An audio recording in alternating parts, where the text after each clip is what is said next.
A year since the July unrest, and the economy is still struggling to recover because of hesitancy to invest. This is according to the Pietermaritzburg and Midlands Chamber of Business.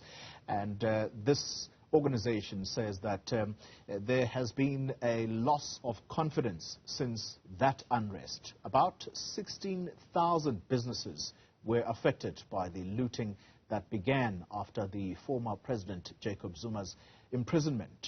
Well, for more on this, I'm joined now by the Midlands and Pietermaritzburg Chamber of Business CEO, that's Melanie Veness, and she speaks to us all the way from Pietermaritzburg. Melanie, good morning to you, and thank you very much for your time. Before we talk about the reluctance to invest in the various business communities where you are, let's take you back to that terrible period of July last year. And that's when one of the buildings I remember distinctly going up in smoke. We could see the fire bellowing from the top, or the smoke bellowing from the top. What's it been like for you when you cast your mind back to that time?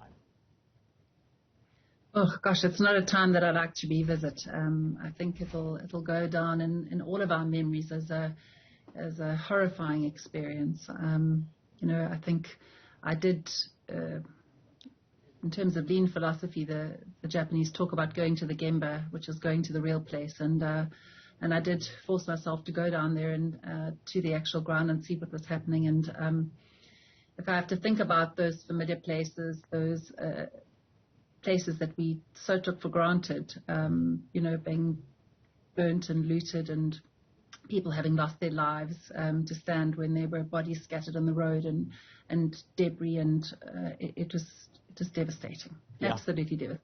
Now, it's a horrifying picture, something that I think it surprised a lot of South Africans to see that kind of thing happening in this country. And by the way, Melanie, as we speak, coincidentally, the supporters of the person in whose name these protests or the unrest was done is former President Jacob Zuma. His supporters are outside the Durban Central Police Station today, and they are saying that the former president is suffering persecution at the hands of the justice system in the country, at the hands of our country's law enforcement.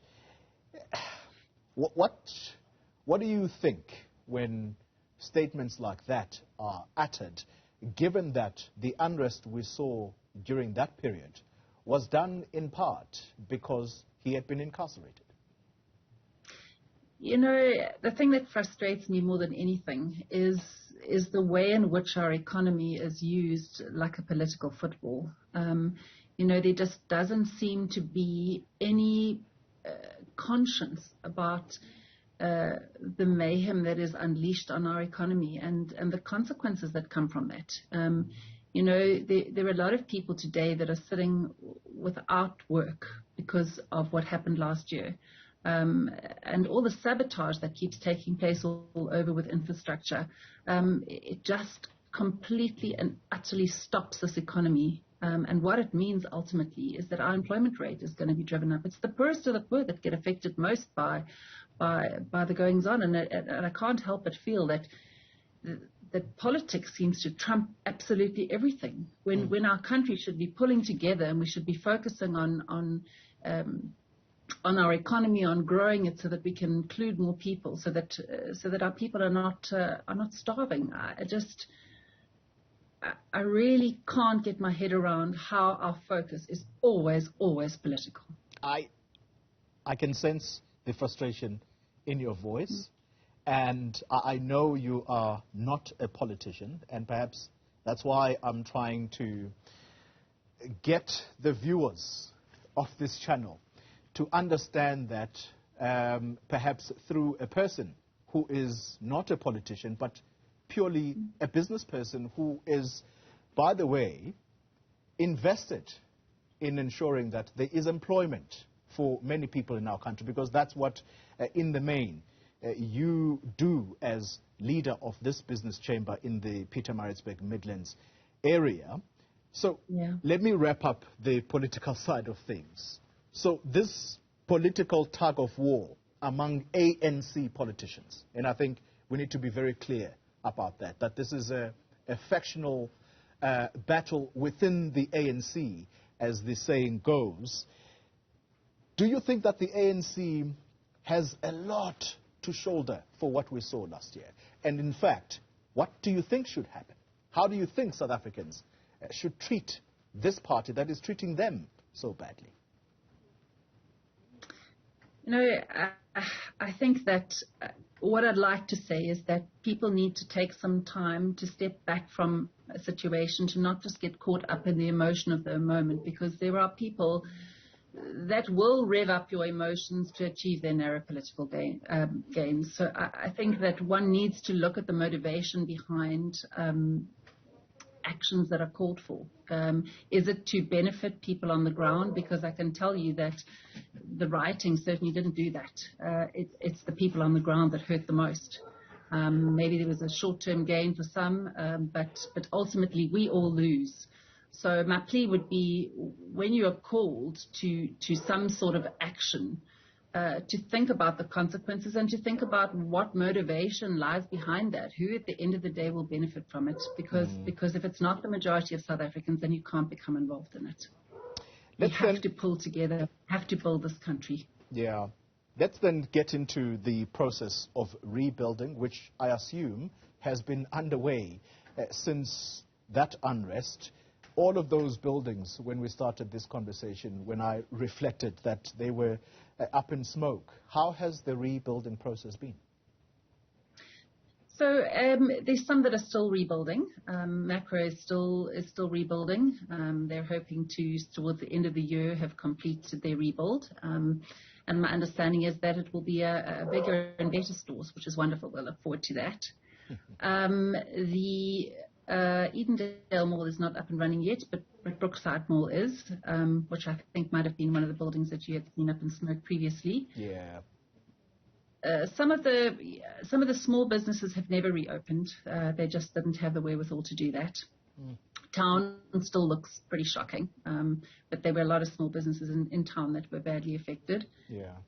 There are some businesses that have relocated elements of their business. So we've lost a lot of warehousing, etc. People don't feel secure in keeping their warehousing local.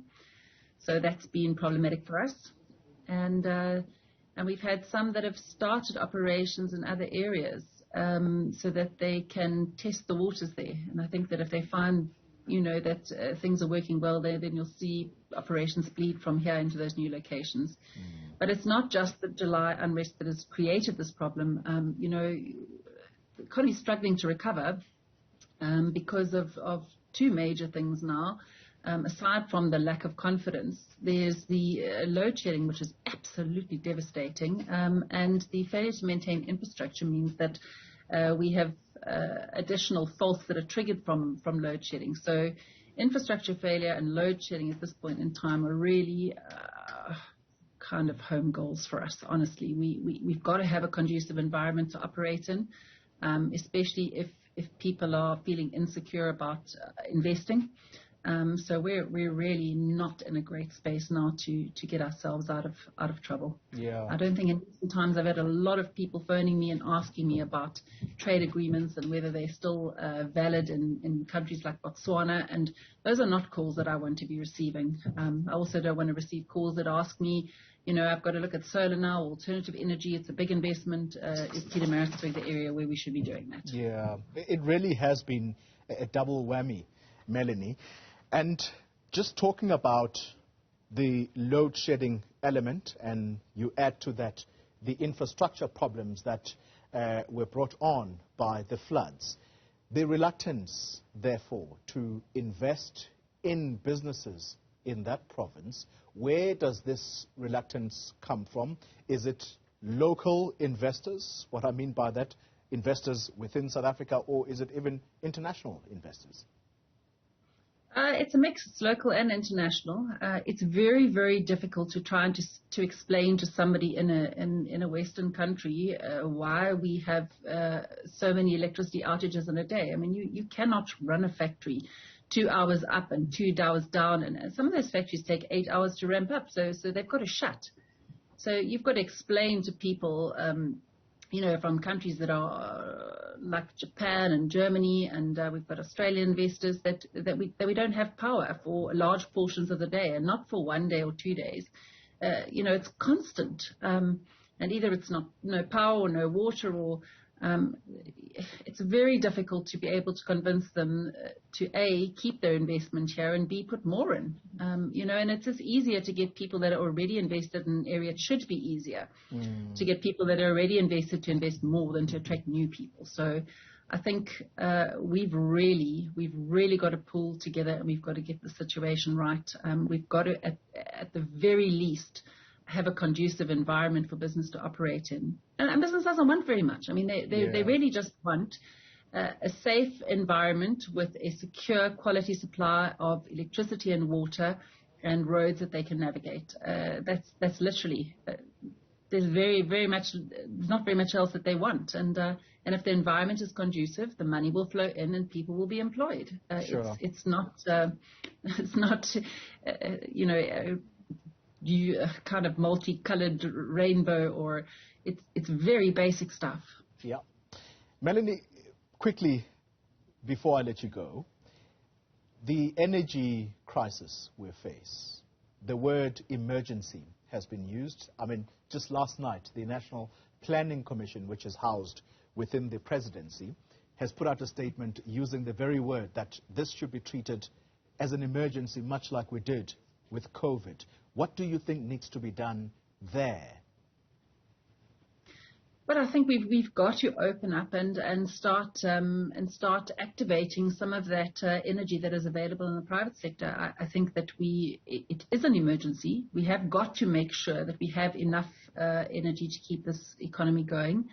I'm always a little bit wary of emergencies, because if we look at the past, emergencies tend to mean that stuff gets pushed through that might not necessarily be good for us in the long run.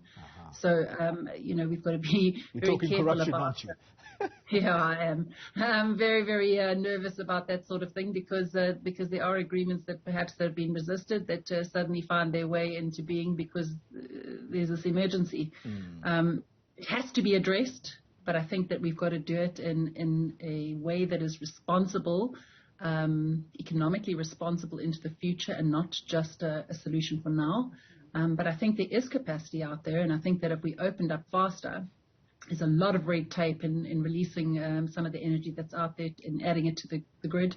I know there's complications, but I think that if we put our heads together, we need each other now. Sit around a table and find how we add that additional capacity to the grid.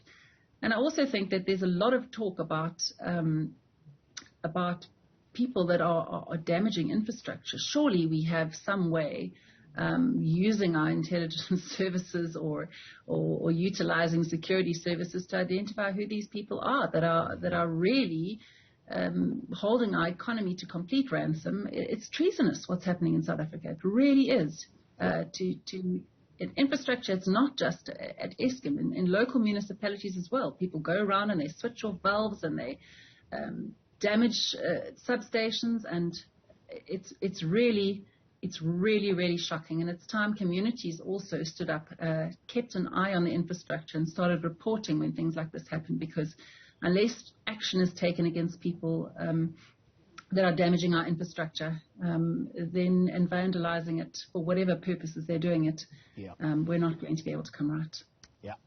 Talking about communities standing up, in fact, we are going to be continuing this conversation, much like what we are doing now with Melanie Veness, the CEO of the Pietermaritzburg Midlands Chamber of Business. We are going to be talking to a community policing forum member, and they're going to be reflecting on the July unrest as well. What have communities done since that unrest? Thank you very much for the time being, Melanie Veness there.